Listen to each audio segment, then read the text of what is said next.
Lee and McGregor have also asked for permission to appeal their convictions.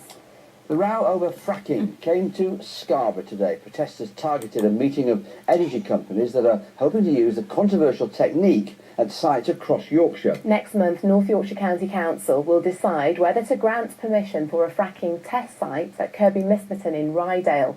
Well, our business correspondent Danny Hewson is in Scarborough for us tonight. Danny, what's the latest there?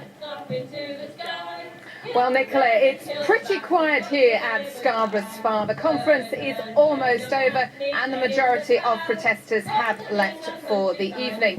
But if anyone was in any debate about the strength of feeling on both sides of this particular argument, well, today has certainly clarified that. The event was supposed to be for businesses to get a chance to find out how they could benefit from a potential shale industry in Yorkshire. Demonstrators have said they just don't want it at all. It might be an ideological argument, but today anti-fracking protesters did literally draw a line in the sand. They massed on Scarborough's beach ahead of a conference where the oil and gas industry were highlighting the potential benefits to Yorkshire businesses. Those who came to hear that argument first had to listen to the other side. Demonstrators furious that health concerns were taking a backseat to economics. Where we live, all our water comes from underground, from aquifers, all the way down this coast and all the way across Rydale, all the way across to Leeds. It's from underground. They cannot promise us that they will not contaminate our drinking water. And what have we got when we've lost that? Fracking is a method of extracting gas from shale deep underground using a mix of sand, water and chemicals at high pressure. In parts of the United States where the industry is well established, there have been issues with contamination and leaks. But here in the UK, we're told it will be different. We have 4 separate regulators that look at various different parts of the chain of the environmental events. I think it's a very well-regulated industry, best regulated industry in this country. But is it safe? The regulation shows that it is safe, yes.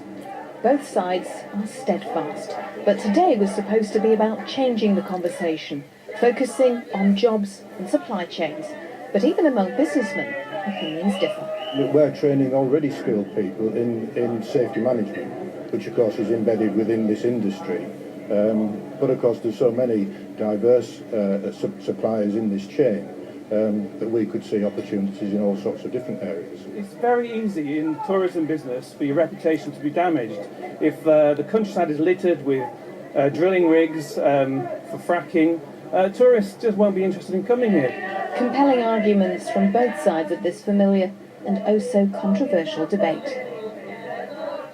But of course this is now getting of particular importance as next month North Yorkshire County Council will make a decision on whether to allow the first fracking in Yorkshire to go ahead at a site in Rydale. In fact, the first fracking in the country since the government called a halt to things back in 2011. Now they've said it's safe and can go ahead. Now Third Energy, the company behind that planning application, they say that they spend £1 million a year in the wider Yorkshire area and that amount goes up considerably during any kind of drilling. Now, as this conference suggests, there are a number of companies now looking at the potential of Yorkshire for the oil and gas industry if fracking is successful. Of course, demonstrators today say that they will continue to protest and hope that they can prevent fracking taking place in Yorkshire at all. Danny, live from Scarborough, thank you very much.